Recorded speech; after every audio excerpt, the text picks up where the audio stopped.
Hello and welcome to Hexed Encountered. My name's Joe. This is part 2 of a playthrough of the game BlackHorse from Tiny Battle Publishing.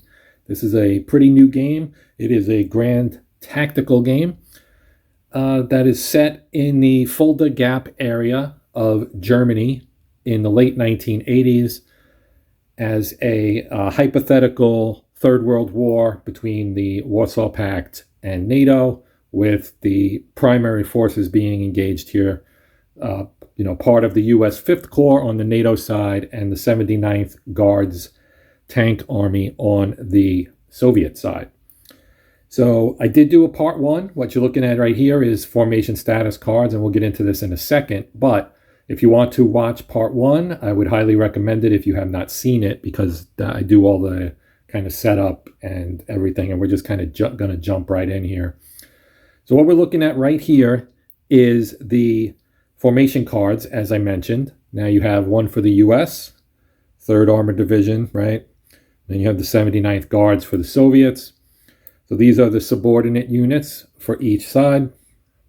The regiment boxes, I guess, is what they're called, as you can see right here. Each side has a command track. They're slightly different. But basically, and this is explained more in the first part, but again, you have green, yellow, orange, and red on both sides. Kind of determines how likely it is for a snafu result. There is a snafu table. If you were in the military, you know quite well what snafu means. And basically, it's just bad things that happen. Things like units becoming disrupted, or having some counter battery fire, or airstrikes, or artillery strikes, things like that. Things you don't want to happen, essentially. So what happens at the end of the turn, and this is why I'm doing this first, is because I ended the previous video before we did the final stage of our turn sequence for our 0600 turn, which is the first turn of the game, and that is the recovery and cleanup phase. So there are some things you can do that we're going to look at really quickly here, and then get back and start the second turn with the 0900 turn, which will show reinforcements coming onto the map, and maybe some helicopter stuff that we didn't get to in the first one. The main thrust of this video and its predecessor are really just kind of to show the mechanics of the game without worrying overly much about strategy. So without further ado, we'll get started here. Now, both units, the two units that are engaged are the 11th ACR on the US side and the 211th Tank Regiment on the Soviet side. So the 11th ACR, the Armored Cavalry Regiment here, they are heavily engaged. Heavily engaged means they took enemy fire. Both units, both sides, are both heavily engaged. That gives you a +2 to your snafu roll, and it also makes all your actions cost double. And every time you take an action by activating a formation, it's going to move your command track up. The higher it goes, the more likely something bad is going to happen. It's kind of a way to simulate the friction that happens as units are engaged, and it's harder to keep command and control, and things happen.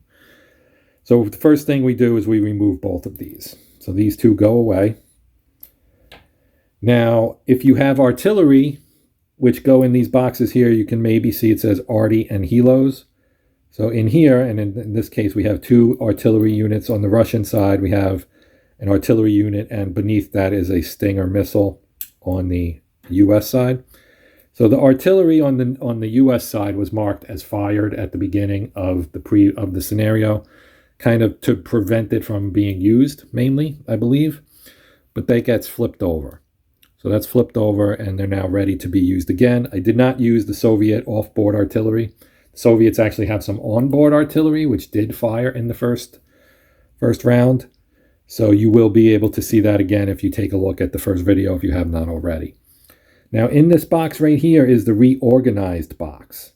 So all the units are 3-step units. If they take 2 steps of damage, they go to the reorganized box. If they take 3, they're eliminated. The only way they can take 3 on map, really, is to have lost 1 step, and then in a subsequent combat lose 2 steps, which would be 3 total, of course, and then they get removed from the game. So there are 2 things you can do with these units that are in the reorganization box. You can recombine them, which would mean taking 2 like units and essentially joining them together. Then you would put 1 unit back on the map, and the other unit would be eliminated from the game. Or you can do a refit. And what a refit is basically you roll against your headquarters effectiveness rating, and we'll show that in a second. And if you roll higher than that, or lower than that rather, that number or lower, basically it's almost like a rally, and the units can return to the map. So what we're going to do is, on the American side here, they lost Company B of the 11th ACR. Their headquarters, which is off shot here, but this is it right here. So this has a rating of 7. It's this number in the blue kind of oval there. So that is that's their number that they would need to roll lower than to actually successfully refit Company B and have it return to the map. So we'll do that. And I'm just going to roll this off camera. And I rolled a 9, which of course is higher than 7. So that unit does not leave the box. They stay in the reorganization box, which is bad news for the U.S. Army. Now on the Soviet side, all of these units, if 2 of them were the same type, they could be recombined and you wouldn't have to roll. In this case, however, none of them are the same units. We have a recon, we have a tank unit, and we have a mechanized infantry unit. So what we're going to do here is the Soviet headquarters is the 211th Tank Regiment, and that one's command rating is only a 4, as you can see right there. So they need to roll a 4 or less. So I'm going to roll ones for each one. We'll start with the recon. The recon rolled a 5. So there's the 5. Now we'll roll for the tank. Tank rolled a 7. Also no good. And now the infantry unit. And they rolled a 4. So they get to return to the map. So I'm going to take them off here, and they're going to come onto the map as returning to the battlefield, basically. And then the last thing we're going to do here is we're going to regain some of our command on our command track. It's going to move up and get lower, which makes the units more, it increases their readiness, essentially their combat effectiveness. So the U.S., as we saw, has a 7. They're on 9, so they would get moved down to a 2. Soviets have a 4, but they're on a 4, so you can't go to 0, but you can go to 1. So they're now at 1, the Americans are at 2, and there's one last thing we need to do. Now, these are the units that are on map. There's a couple of American units over in their, basically in their base over near Fulda, in the hex of Petersburg, which is just outside of Fulda. So this disrupted marker comes off this unit right here. And they are now undisrupted again. And that's really all you have to do. There are some other markers that could be on units that you would pull off. But in this case, that's the only one we have that's actually on there, because the first turn of this scenario, there were only about 10 units on map.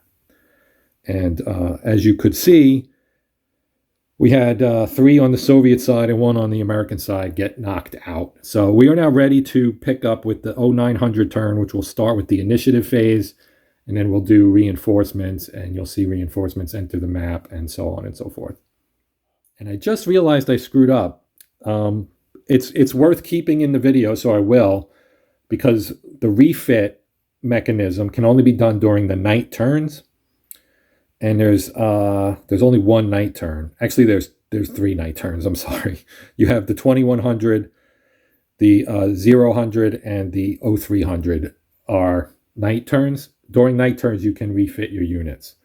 So I'm going to put this guy back on the card because he could not be refitted. And as none of those were the same type, so they couldn't be recombined anyway. So it's not a big deal. But that is the situation. So here we can see, just so you can kind of be apprised of the current situation, we have Company C of the 1st Squadron of the 11th Armored Cavalry Regiment up here. Then you have a few units from the 79th Guard Tanks Forward Security Element. Sorry, I had to think what FSE meant again. We have their HQ here, which does not have a command effectiveness. It's basically, and it only has a command range of 1. So this is just kind of the forward element of the attack. This is an out of the barracks attack. So the main body of Soviet forces is going to be coming on in follow-up, essentially.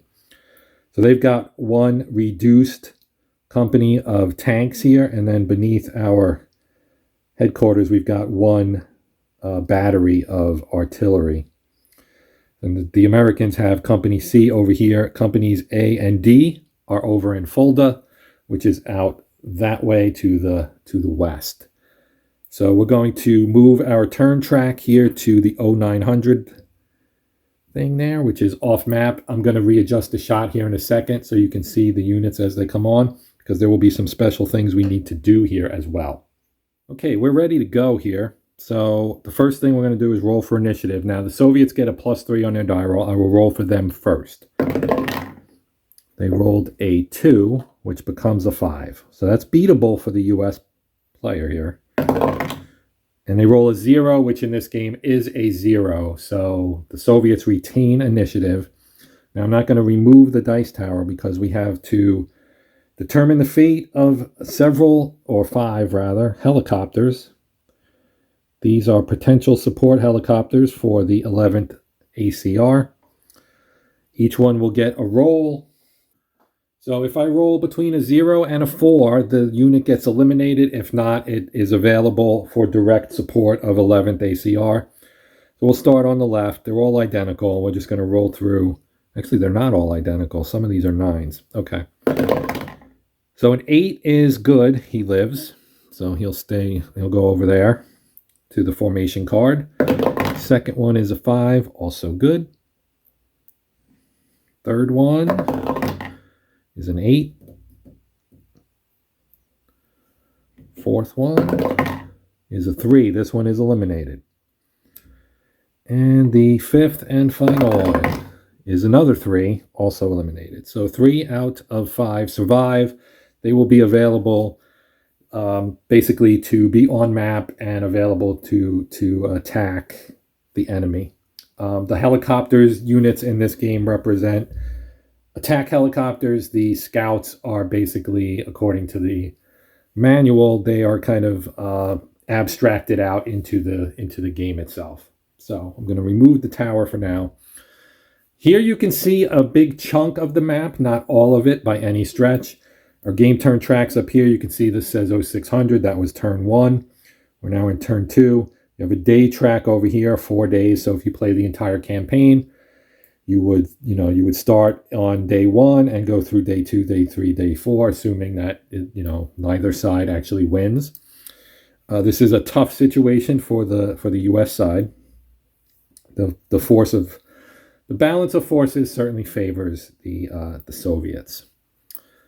Qualitatively, the Americans are a little better, but otherwise, yeah, it mainly favors the Soviets. So that was those helicopters are the only reinforcements for the United States side. On the Warsaw Pact side, on the Russian side, they get the rest of the 211th Tank Regiment, and they will enter on hex 3206, which is over here off map. So I'm going to move the shot in a second. There's 2 hexes on the right, which is the eastern edge of the map, and that's where the Soviets will enter from. So I'm going to reset our shot here, and we'll start bringing, or I'll start setting them up. They're going to enter in march mode. And again, if you did not watch the first video, you should do it. The hexes they come in on contain roads, and on roads, march mode is a great way to move very quickly on, and actually on the Autobahn, of which there's only one on this map, and it's right here. This is the Autobahn. They get free movement essentially, so they can move the entire length of the Autobahn without using any movement points. But of course, that's not all that useful. They will eventually have to get off the Autobahn, and then they have 4 movement points. So I'll show you what the movement costs here when we get onto the when we get everything going. So I'm going to reset the shot here and back in a moment. Okay, so let's set this up. I'm keeping the same kind of scale here for the moment, so you can see here's Fulda over here on the left, and these are our current forces that are on the map. Hex 3206 is right here, and 3210 is right here. Those will be the 2 areas that the Soviet forces will be entering from. So I'm going to kind of split them up, I think. We'll put one here. These are artillery units. We'll put one in each group. And then we will take, they also get some helicopters. They get 1st Battalion here of the 336th. So they get those 2, which also will go into their off-board assets for use during the turn. So they have some attack helicopters of their own. The Americans have more, but still. We'll put these 1 each in here as well. Tried adjusting the light a little bit because it seemed like it was a little too dark and shadowy for my liking. So I'm trying to split these up as evenly as I can. Some of these guys won't be able to come on map at the same time because we're limited to 4 companies. So we will put these 2 up here with our HQ. These 2 here. And we have 1 unit that's going to have to come on after, I guess. I'll just put it behind it there. So it's kind of hanging off the edge of the board there a little bit. Or the map, at least. It's not really a board, it is a paper map. Okay, so that is the reinforcements have arrived. I hope I did that in the right order. So as mentioned previously, they come in march mode. So I'm going to put march mode markers on both stacks. Like so. Now the Soviets get to go first. Their command track is on 1, so it doesn't hurt them any to actually just give some orders here. So we're going to do a movement order. We are currently, these guys here are in tactical mode. So first let me move my command track down 1. Now, if they're in tactical mode, they can move 4. They have 4 movement points. Now, here's our terrain effects chart. Okay, hopefully you can see most of this. Make sure we're focused correctly. So you have movement cost tack, movement cost march, right? So clear cost 1, hill 2, right? So for our tactical units, the units in tac mode, which we're gonna move first. This would be the column we would be using. Okay, so we're going to take the 2nd company here of the 1st of the 211th, and we're going to move them. They're on a road. They're on a hex with a road. Typically, to get to march mode, you start in tac mode, and you can't change modes per se. So I think, like, you can't just change from tac to march on the fly. So basically, what happens is you end up putting a march thing on here, and they can't move until the next turn. And so we'll do that. So these guys will move next time, I guess. Now, these other ones here can move, but they can only move 2 at a time. And so on these secondary roads, the cost is half. So that means they can basically move 8 if they stay on the road. So they're in this hex. So to go here would be 1, 2, 3, 4, 5, 6, 7, 8. So we'll move these guys here. And that, yeah, that's just those guys right there. Then we're going to take these 2, and they're in march mode also. And they're going to go 1, 2, 3, 4, 5, 6. So that would be 3 and a half. And they're going to stop right there. And they're in march mode as well. And this guy, we'll have him go Well, we'll just sit him there for the moment. The headquarters, I think, is up here. Yes. Okay, so this headquarters has a range of 3, which is important for keeping units in HQ range. So now they can move with 2 other units. So we're going to move these 3. Will go half, 1, 2. So as long as they don't move south, I think they're good because this is woods. So to see them, they would have to kind of cut through this hex. If they came down this way, they could see them until they got to the forest here. So this actually is an okay move. So half, 1, 1.5, 2, 2.5, 3, 3.5, 4. So they'll be there. And these 2 will go 1, 2, 3, 3.5. They'll stop right there. Also in march mode. Now this guy, he's going to join this stack right here.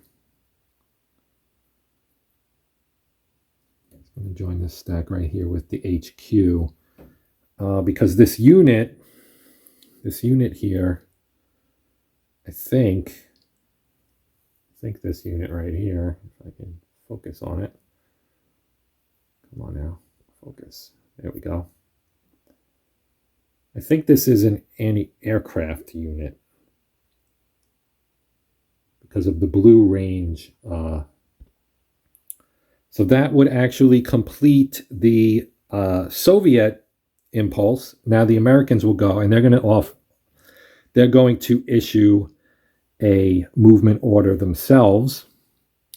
So their command track will move from 2 to 3. They're still in green. When you're in green, you do not have to do a snafu roll. Once we get out of green, also nobody's engaged, so there's no die roll modifiers or anything yet. So the 11th ACR is going to have a movement order here. So we're going to move this unit, and they are in deployed mode, so they actually cannot move right now. We would have to do a mode, what is it called? Posture change. The activated formation. Well, they can move 1 hex, I think, or they get 1 deployed mode. The unit assumes an extended combat formation, emphasizing firepower and protection over mobility. Mechanized infantry units dismount from their APC, IFVs to better use ground cover and deploy their support weapons.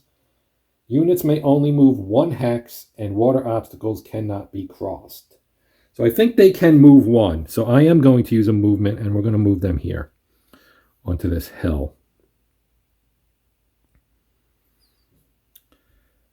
And then that way, if these guys come down the road, they're in perfect position to essentially ambush them. And if not, then we can continue. I'll switch postures and we can continue to pull back to the west, try and set up some kind of defense along this area here, rather than sacrificing another company to the pretty much overwhelming odds that the Soviets are bringing to bear here. So our other units, we've got companies A and D over here. They can, do I want to move these guys? I believe these guys are actually out of command, so they can only be issued reaction fire or movement orders, which is fine because that's pretty much all we did there. The HQ should be in deployed mode, I believe, which gives them a range of a whopping 3 hexes, which isn't very far. And I think, yeah, I think we're going to keep these guys here for now. Let the Soviets come a little closer. We can deploy our helicopters. Now, helicopters have the ability to they have unlimited range, so they can move anywhere. So let's put one, put one here. And we'll put one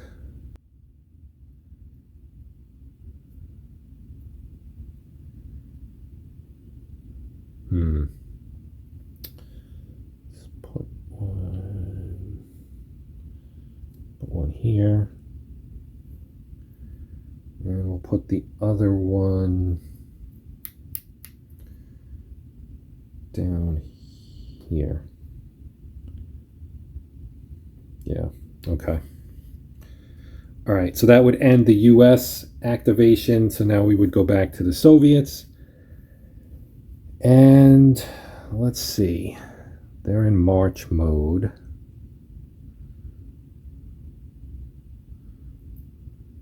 Those are artillery. HQ. They don't have any air here. So let's see now. Some of these units down here are also going to be out of command on the Soviet side because their headquarters is here. So these guys are in command. These two are not. Up here, they're both good because the HQ is right here. So I think what we're going to do here with the 211th is... See, being in March mode is dangerous because on the next turn I can give my helicopters fire orders. And being in March mode is really bad for you in terms of modifiers when you're getting fired upon. So I believe what we're going to do is we're going to actually come out of March into tactical mode. So I'm going to pull these off and go into TAC mode. And so that's a posture change, which costs us 1 on the command track. And I'm going to mark 2 of these guys as being out of command. These 2 right here are currently out of command. And now we go back to the Americans, and we're going to move their command track up as well. We're going to do a fire combat order. So this will really only apply to our helicopters because this unit doesn't have line of sight and is out of command, so it can only do reaction fire, and the units over here are far out of range. I do have artillery. I do have a battery of artillery, which I think I will use as well. We'll do some helicopter fire here. So we've got this guy right here. Let's see if we can knock out this regiment, right? This company right there. Okay, so they're going to fire an anti-tank guided missile. Their firepower is a 9. The armor for this tank regiment is a 7, so that's going to be a 2. And then they're going to get an additional 2 for the terrain in the woods. Yeah, that's a -2. So basically we need to roll a 0, which isn't a great target choice for me. I could have fired at one of these guys with lower values, but let's take a shot. If we get a 0, it's still a hit. So we're going to try this. And we got a 4. So that's a miss. So they get an ATGM low marker. And now this guy will fire. He's going to fire. Who do we have with this? This one's a 1. We try to take the artillery out. Oh. They have, they could do reaction fire. I believe anti-aircraft can do reaction fire. And I probably should have done that beforehand. Okay, so the way this works, so we're going to have this anti-aircraft unit here fire at the, well, you know what? They're going to fire first, and then they can fire back as reaction fire because I don't think he has line of sight to this unit because of the woods there. At least I think so. Oh, only if 2 hexes. So he can fire at this guy. So we're going to do this first. Because of helicopters being off the ground, you need 2 hexes of blocking terrain, and there's only 1. He's in clear terrain. So he's going to fire at the helicopter. The helicopter has an armor of 1. So his firepower is an 8. The range is 5. His range is 5, so he's within range. The range is only 3. So 8 minus 1 is 7. That's their base. There's no modifier for terrain, so this is probably going to be a bad day for this helicopter. And it's a 2, and a 2 here is AP fire. So AP fire with a 2 is 1. Now the helicopter, I believe, is a one-step unit, which it is. You can see the back rather is blank, so that unit is eliminated. Oh, and I also just realized I'm out of command range, so technically I shouldn't even be allowed to do this because helicopters have to be within double the command range. So yes, I am screwing this up. For the purposes of demonstrating how helicopter attacks work, we'll play it out, but technically I'm going to take this guy and I'm going to move him back to within 6 of the headquarters. So 1, 2, 3, 4, 5, 6. We'll put him right here. So he might sit there for a little bit, but we'll let this guy fire, and we'll take the kill of the other one. So he's going to fire. I guess we take the -2 for the tactical mode. So we're going to say it's a 5 because it's 10 minus 1, which is 9, -2 for terrain, -2 for tactical mode. It would leave a 5. So 50-50 shot of hitting it. And we rolled an 8. So, yeah, that's great. That's great for the U.S. All right, so that would do it for them. They'll go back to the Soviets, and we'll continue to, now that we're in tactical mode, we can do another movement order, because we want to root these guys out, I guess. So these guys are going to move forward here, 1, which exposes them to reaction fire because they can do that. So the American track will go up by 1. The Soviets also go up by 1. Both will need to roll snafu rolls on their next activation. And so now we're going to roll here. Their firepower, we're going to use the anti-tank guided missile because why not? It's 18, and we'll fire at, well, they're the same, so it doesn't even matter. So let's just say we're going to fire at the third company here. So 18 minus 7 is 11. They are in woods, so that'll be 2 more. And they are in deployed mode, so they don't take a -2. So they're going to get they need a 7, right? 11 minus 2. No, they need a 9. They need a 9. And they get a 5. So 5 here, AP. 5 is 2 and disrupted. So this guy is going to go into the box. And there is another tank there, so they could do a recombine at the end of this turn. He is going to get an ATGM low marker. Then we'll have these guys move. Maybe they should move this way. So they're still in tack mode. I'm just going to move them. Forest movement cost through forest is, or woods rather, is 3. So they're going to just move that 1 hex and stop here. And now we've got some units down here that we can move as well. We're going to move this guy here, and we'll move these guys here. Now, in theory, this guy should do reaction fire, but I'm just going to move him to where he should have been in a kind of a no harm, no foul situation. We'll go 1, 2, 3, 4, 5, 6, and put him right here. So he'll have line of sight down this way and through here. Kind of helicopter pickets until the 1200 turn, when some of the 3-8 will arrive. Yeah, I think it's the 3-8 arrives. So that, I think, is going to do it for that turn.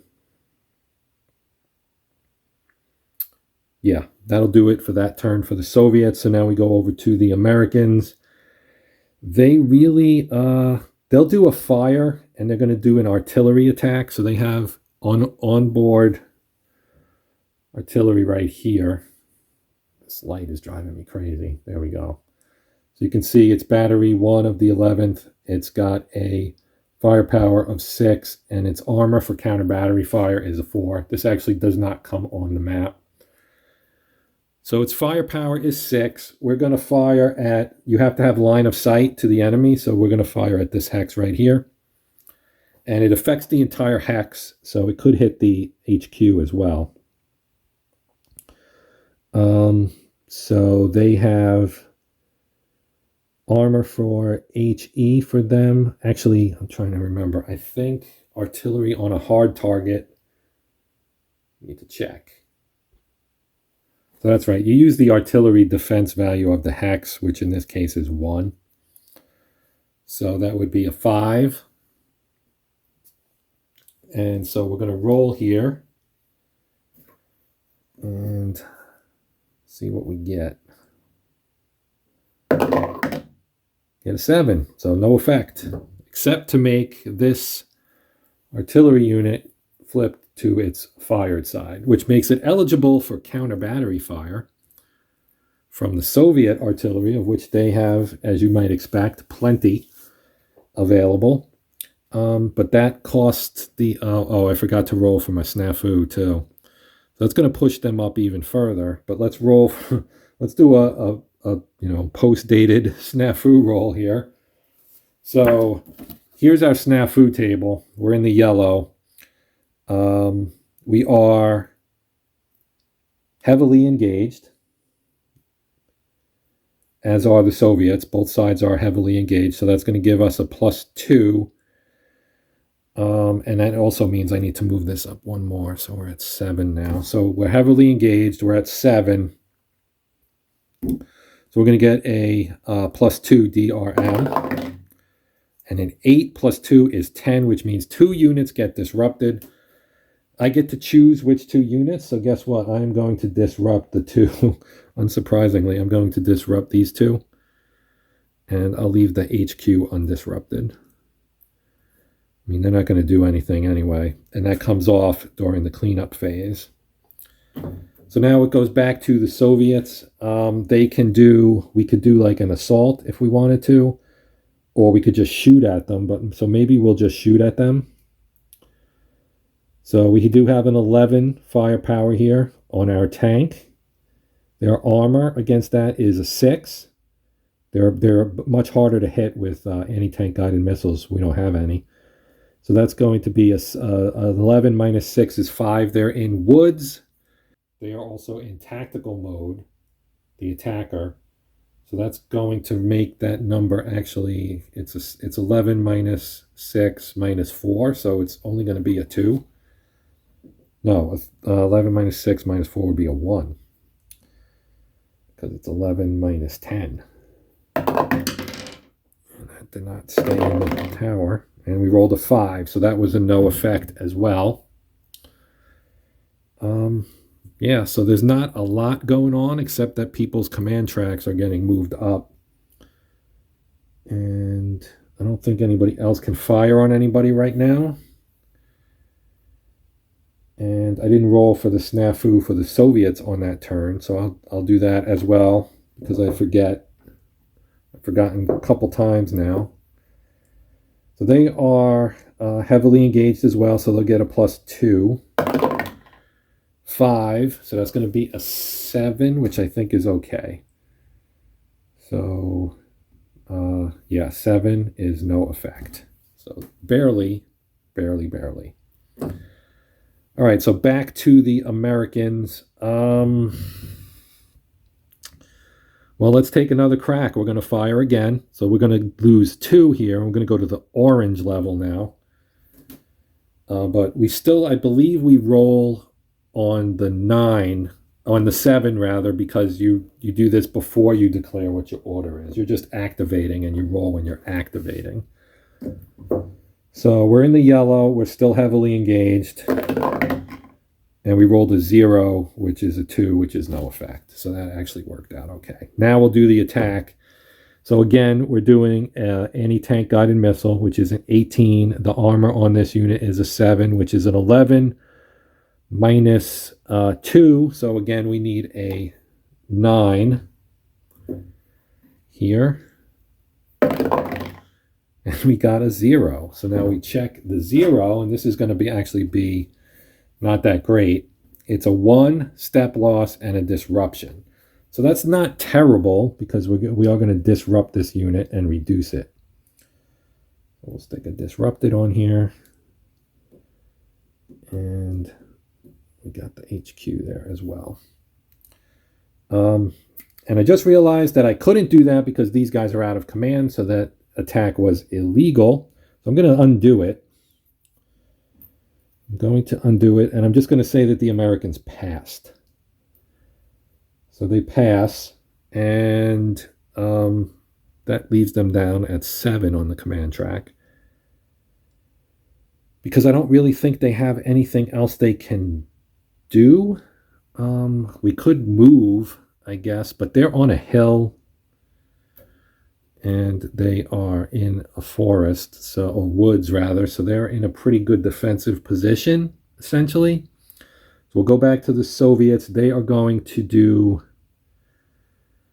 I don't know that we want to do a movement right now. This guy's no longer out of command, though. Perhaps they should do an artillery attack. So let's do that. Let's have the Soviets do an artillery attack. And we also have some helicopters we could put out. But we're going to do a counter battery attack. So the way the counter battery attack works is you take the firepower of the attacker, which is an 8. All right. So we're going to do a fire attack with our artillery. So first thing we have to do is roll for snafu. So they are in the yellow. They get a +2 for being heavily engaged. So 6 plus 2 is 8. This time they're going to actually suffer an effect. And 8 is 1 unit disrupted. So they would also get to choose which unit. And so we will put it on, I guess, this guy right here. Why not? So now our counter battery fire. So they have an 8. This is their artillery. And it has a firepower of 8, as you can see. And we are going to fire it at our American battery, which has an armor of 4. So that means that we need to roll a 4 or higher. Or 4 or lower, rather. And we rolled a 1. We rolled a 1. And a 1 for artillery is a D for disrupted. So I don't know that that really does much against an artillery battery, but because it would come off at the end of the turn, they're already in fired mode anyway, so we're going to mark the one that fired as being fired. Actually, that was not the right unit. That was not the right unit, because that one doesn't have a fired on the other side. Did I put the wrong one on the map? No. All right.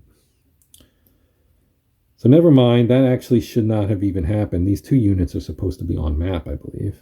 Or I just put the wrong ones there. Anyway, it doesn't really matter. I think what I'm going to do here is I'm just going to wrap it up. Because it's getting long, and I don't like the videos to be too long, because you guys only watch maybe 10% or 10 to 20% of whatever I do here. So I'm going to wrap it up. Hopefully you got a good enough idea of how the game plays.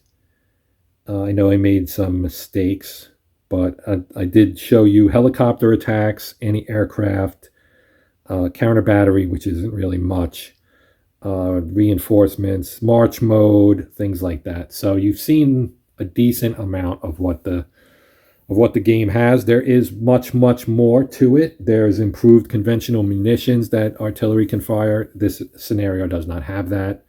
There's also chemical weapons. There are the Soviets have some missiles that we didn't get to see. We didn't get to see the Stinger. I'm talking about the Cobra, the AT-8. The Soviets have some of those in some scenarios. We also didn't, see how things could get really kind of muddy if you have a whole lot of different units on there. So what I might do is down the road a little bit, maybe, a little bit down the road to get a little separation because I don't want to saturate with, multiple videos on this game. I might do like a full campaign playthrough. I want to play around with the game a little bit more myself and get a little bit more familiar with it before I tackle, trying to have both gigantic, well, reasonably gigantic armies, um, banging it out. The Soviet side has the 17th Guards Tank Regiment, the 45th Guards Tank Regiment, the 247th Guards Motorized Rifle Regiment, the 211th that we've seen here. The U.S. has obviously the 11th ACR, the 3/8 Cav, the 4/8 Cav, the 518 Infantry, the 267 Armor, 467 Armor, the 136 Infantry, the 4/7 Cav. So there's a lot of stuff that can be done when you get everybody in here and the fur starts flying. So, but I'm going to wrap this up now, as I said. So thank you for watching. As always. If you have questions, comments, etc., please feel free to post them. Please consider liking, sharing, and or subscribing, which I typically always say anyway.